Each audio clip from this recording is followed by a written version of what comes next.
What's happening, companies? It's Pete here, founder of Expedition Money, a financial program that is designed to help your people. And I want to talk to you today about why I charge for financial coaching. So, in the Expedition Money Basecamp website, there is a page where you can sign up for financial coaching, and it will connect people based on their issues with a financial coach. So it doesn't show you who that coach is, but it will find a time slot, and then we will connect you with, hey, if it's mortgages or debt or budgeting or buying a house or retiring, whatever.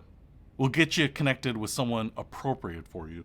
But I wanted to answer why I charge the participant for financial coaching. So in the past, I've worked for some financial coaching programs, and we have passed the cost of the coaching to the employer or the sponsoring organization. Sometimes they would pay a fee for kind of a bucket of hours, and then we would just use those up until they were gone and then see if we could recharge that bucket. Sometimes you would just get billed $150 an hour as coaching was done, right?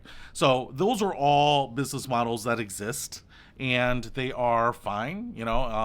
Sometimes the provider will take a little bit of a risk, charge you a flat fee, say $300 for coaching per person, unlimited. So they'll just say, hey, if they call in 3 times, we're going to lose money. If they call in twice, we'll make a little money. If they never call in, we'll make more money. So there's a lot of different models to this, but the model that I have is that if someone wants to sign up for a financial coach, they'll go to the scheduler, they'll find a time and a date, and then hit sign me up, and it will bring up a payment box, and they will have to pay via PayPal, credit card, debit card, whatever they want to do.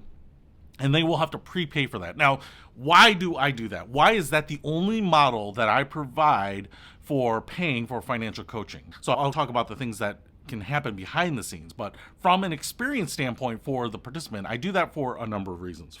First of all, no-shows. The no-show rate for people who sign up for free financial coaching or counseling is atrocious. In fact, we used to create a database for people on no-shows because then it would go into the call center and they would get reached out. It was just ridiculous. The amount of infrastructure and logistics that you have to have for just the no-shows on financial coaching when it's free is super expensive. And so when you offer for free, there's no cost to anyone to not show up, right? They didn't pay for it. So if they get busy or they just don't get motivated or whatever it is, hey, maybe they signed up for Friday afternoon on their way home from work, and you know what? They just want to start the weekend. I don't want to call in from my car and take this call. I don't want to call in on my lunch break and take this call, whatever, and they just don't show up. It didn't cost them anything. So that's one of the reasons I wanted to reduce the no-shows by having someone invest in themselves, speaking of my tagline, fully invested, by saying, hey, I have this problem. It is worth me paying to get an answer to this, and now I have money on the line. So if I don't show up, luckily my coaches are going to get paid, or I'm going to get paid if I'm doing the coaching or whatever it is. That person is just more likely to show up. And honestly, now I don't care if they don't show up because it's money out of their pocket, and they're going to feel the pain of that. So hopefully, I think that in my experience, whether we charge $1 or $5 or $150, people are much more likely to show up when they have some skin in the game, some money paid, right? And so that's why, even if you run a financial coaching program and you're listening to this, I would absolutely charge those people $1 or $5, anything at the very beginning to just make sure that they show up.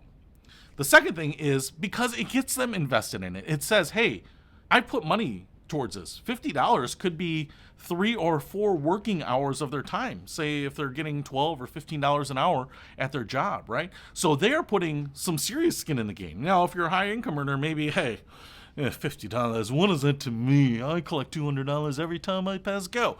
That's possible too. But for most people, $50 is a serious enough amount of money that they don't want to just lose it. They just don't want it to disappear. It's not something that, hey, most of us can just get rid of and not care about at all. So what I like about that is that if they pay, it shows that they're getting invested, reduces their no-show rate, but it says, hey, I've thought about this. That's a lot of money. It's a lot of money to me. It equals a lot of work. It means I could have gone out to dinner. I'm experiencing an opportunity cost here on something else. Could have bought a ticket to Six Flags or taken the kids out to a movie or whatever, right? So it's registering in their mind that this is costing them something, the money, the experience, or whatever. And so they're saying, hey, I am floating the priority of getting my financial life in order up. That's becoming more and more important to me, and it's worth it. So that's what I want. I want to see people paying because they're saying, hey, this is a priority. Enough for me to actually pay money for. All right. The third reason that I charge is it's just simpler for employees and simpler for employers. Most importantly, if you're watching this, you're probably saying, okay, so I pay PEPM for my employees to get access to the program, but then if someone uses or I add on the coaching module or service, I get charged kind of this additional PEPM, or maybe when the first person calls in for coaching, it triggers this additional charge or whatever it is, right? Or maybe I have to prepay. Well, there's just a ton of models. It's a hard exercise to always know what they're going to cost, and especially if you get a lot of people coaching or a few people coaching, the prices can vary. The cost to employers can vary wildly, and that is actually the huge cost of it, because it's not a digital product. This is a human driven and delivered product here, and so it doesn't scale well. It's putting someone with experience, financial experience, coaching experience, counseling, financial advising, whatever might be experience, on the phone with someone, which just isn't fast, isn't scalable, and we don't want to necessarily create headaches for you in terms of, oh my gosh, we just busted the budget on this thing. I had 10 people call. I didn't expect that. I didn't expect thousands of dollars of an additional expense in my financial wellness program. And so it's just simpler. It's simpler when the employee or the participant or the member calls, pays for it themselves, and you don't have to worry about it because they've made the decision of whether it's important enough for them to pay out of pocket for this. Now, that being said, those are my 3 reasons here: reducing the no-shows, getting people invested in this, and then making it simpler on the employer. But the reason I wanted to bring these up is that doesn't have to be the end of it. So as the employer, you have a choice of saying, hey, I do want to subsidize this. So you could say, hey, listen, because you paid for this, and every participant that signs up and pays for it will get a receipt emailed to them. You could put up a program that says, hey, submit the receipt back to our HR department or payroll or whatever, and we will reimburse you for that expense, the $50 for that coaching, or the $25 or some percentage of it. And you could just earmark $1,000 that goes out, and once that's exhausted, it's exhausted. Or discount codes or whatever you want to do. We're providing 50 sessions, and here are 50 codes, so grab one if you want to use it and submit that back to HR. Right, so it doesn't have to go through us. So it's going to keep it simple for us, and it's going to keep the cost low for you, because I don't have to do eligibility files and matching up with people that are coming in or out, and I don't have to worry about privacy and all that. So if the employee wants to use your reimbursement program, right, they're disclosing back to you, they're voluntarily providing that information back to you. They'll have a electronic receipt, an email receipt, to be able to provide you to show that they paid for it.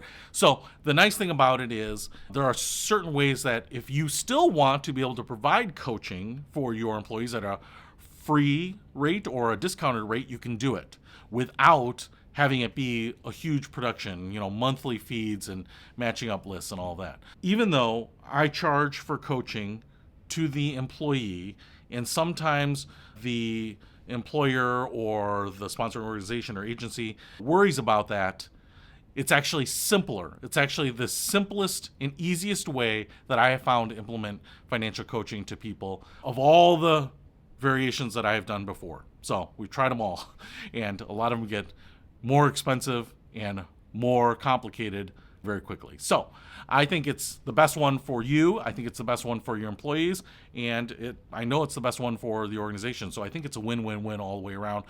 Access to coaching, great coaching, discounted rates, getting your people fully invested, getting them to say, hey, this is worth not just my time, but my hard-earned money. And then for you as well, you're able to provide coaching to your employees. So I think everyone is going to be happy in this situation. If you have more questions, feel free to reach out to me, info@expedition.money, and I will get back to you. Thanks so much. See you later.